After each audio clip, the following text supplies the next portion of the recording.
it's just days away. The 2026 World Cup is among us. 4 years awaiting, and 48 teams are going to battle it out to become the champions of the earth. I'm excited. Shell's excited. We're both therapists, and we're gonna. You're not excited? Yes and no. I don't mind. I'm not a massive football fan, but I don't mind watching when the World Cup is on. Fair enough. But I'm not like massively excited as in you are. I know that for a fact. Yeah, I am a bit excited, but yeah, we've finally got a good reason to adorn our houses and our cars with the St. George's flag. We could even paint our nearest roundabout with a flag if you want to as well. Shell, are you going to paint your nearest rectangle or squared object in a St. George's flag? Not on a roundabout, I'm not, but I might put a flag up or sometimes on the cars or outside the house. Yeah? You're a flagger? Yep. Yeah. Get flagging. Maybe. Cheer the boys. is it coming home, Shell? Is it coming home? Well, we hope so every time, don't we? We do. 60 years of hurt. 60 years of hurt. But yeah, I mean, we jest and we joke around, but we are doing an alarming story today, aren't we? Because other than the fun, the football, the beer, the wine, the sun, yeah, good times, there is a pretty stark story underlying this, isn't it?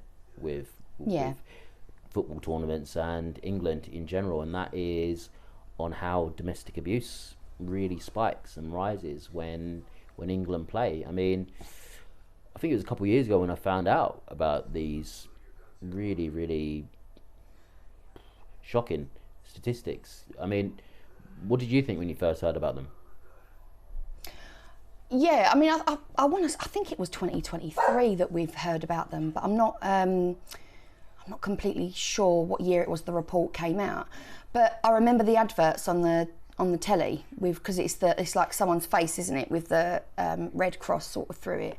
And I guess just deeply saddened would be like my first response, that something that's meant to bring people together, that we celebrate, that's meant to be kind of fun, ends up causing so much harm.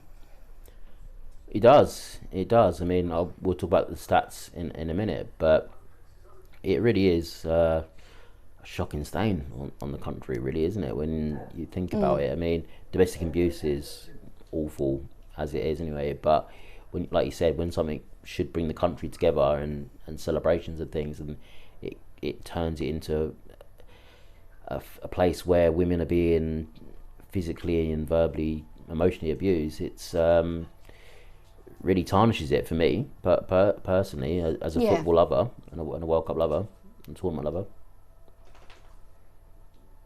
Yeah, and it's sad. We don't like.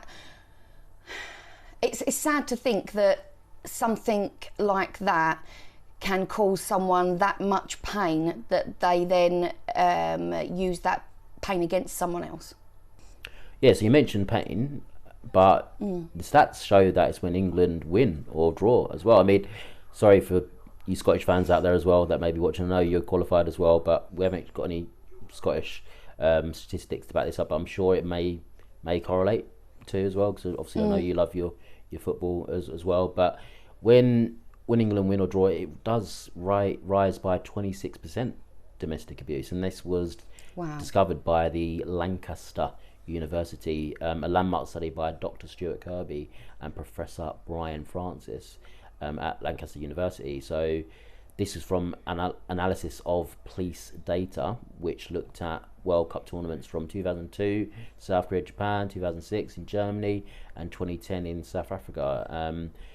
So yeah, I mean, I was pretty surprised that the rise in when England draw or win. I mean, what do you think about that? Yeah, I mean, I'm not sure. I mean, is it that even winning causes intense emotion? Is it that because England are playing and they're celebrating that the intake of alcohol is higher? Yes. Or substance abuse? Yeah. Cocaine, yeah. I think that's obviously a problem amongst men and football fans for sure. But yeah, I think from what I've read, there was a huge correlation between nighttime matches and drinking of alcohol as well, and on weekends as well. There was even a spike on weekends. And when the sun I'm assuming that's because people are more likely to drink on the weekend than they are during the week because they've got work.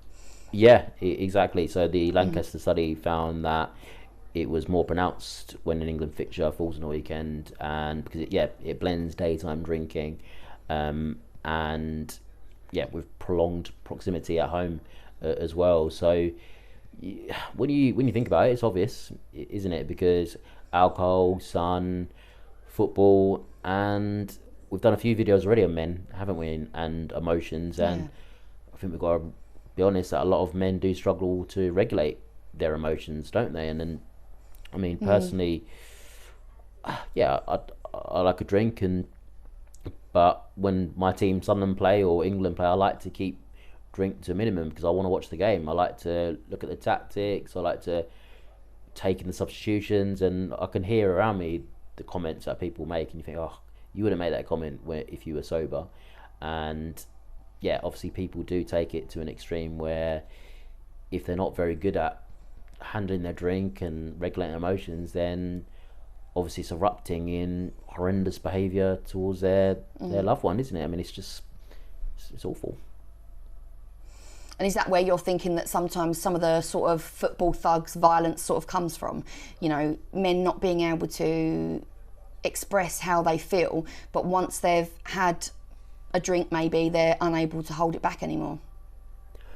Yeah, I mean, I think football is a very tribal game, isn't it? And I think as human beings, psychologically, we like to belong to a tribe, don't we? I think we'll probably cover this a lot in our videos, and football does give you that, whether it's religion you might get that from, or a certain passion or interest you may have, but I think sport, and particularly football, it really does make you feel like you belong to a community. And I think when you lose or whatever, it does create a huge emotional spike, and I think that's what we're seeing in this behaviour and statistics. And I guess the purpose of doing this video is to try and, even if you're watching this right now and you have got an issue, we're going to put some helpful information in a minute, is try and get some help with it, because we don't want you to stop watching football or even stop having a drink. But if you're escalating to a point where you're lashing out on someone you're supposed to love, then it's not right, is it?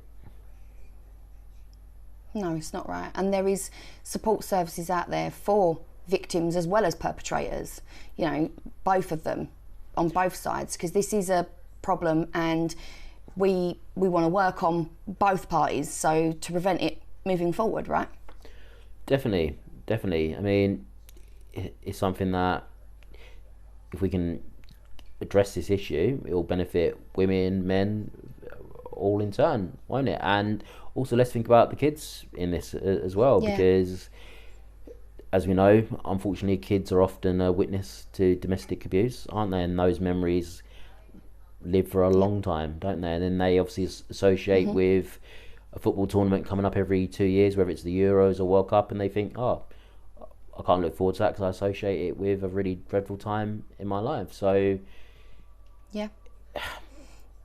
And let's not forget that that could be modelling how a relationship works for the children, and that they think that that's normal or acceptable.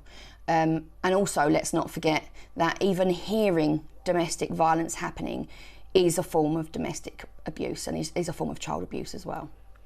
Yeah, exactly. That is a good point. And I'm sure this is a topic we'll come back to, about what is domestic abuse. I mean, people just associate domestic abuse with violence and things, don't they? But as we both know with our work, it can be very much verbal as well, can't it? Verbal, financial, coercive control. Yeah, there's lots of aspects to domestic abuse.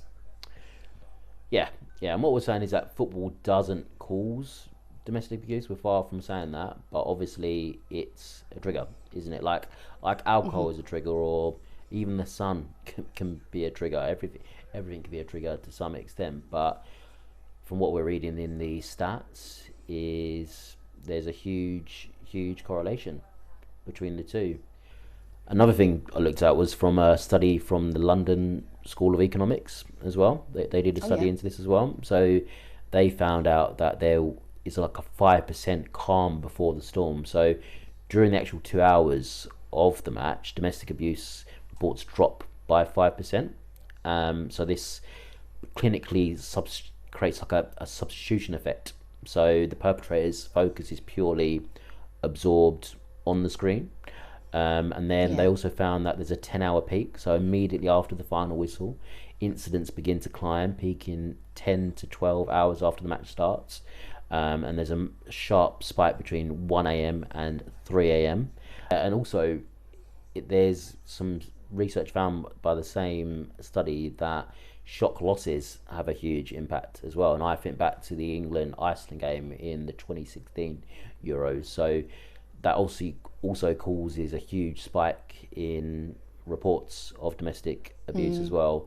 And the same study found that there's a link between early and late games, like we spoke about earlier. So this is particularly profound chat because this coming World Cup, a lot of the games are late, aren't they? And England's games bounce around, especially the group games, between 9 p.m. and 10 p.m. So I suppose what we're trying to ask people is to try and be mindful of the fact that if you have got an issue with anger, drinking, and your emotions spike when the football's on, there's help out there, isn't it? I mean, does any help come to mind? Any services for you that you'd recommend? So we've got Women's Aid. There's the National Domestic Abuse Hotline that you can call as well. Yep.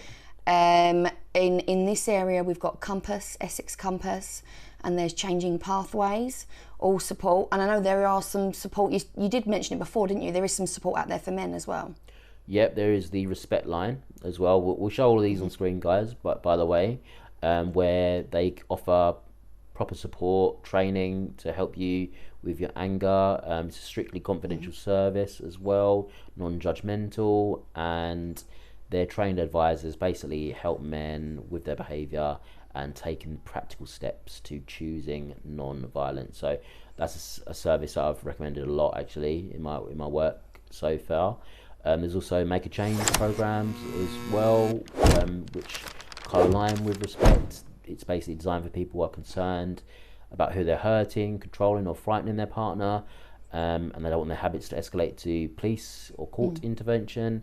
And then there's also local perpetrator programs across the UK as well. So structured behavioural change groups often running for 26 weeks actually. So we'll pop those up as well. So there's obviously anger management courses as well there, but I think if you're noticing that there's an issue with domestic abuse, then the services you just mentioned there are probably the best ones for you if you do have an issue with that. But I mean, it's a shame we have to talk about something so somber when it is such normally a lovely time for the country and for the world, but it's something that's very, very pressing and here, isn't it? It's something that's been going on for many years. I mean, these stats come from at least 2002, so, and it's not getting any better. I mean, just one more,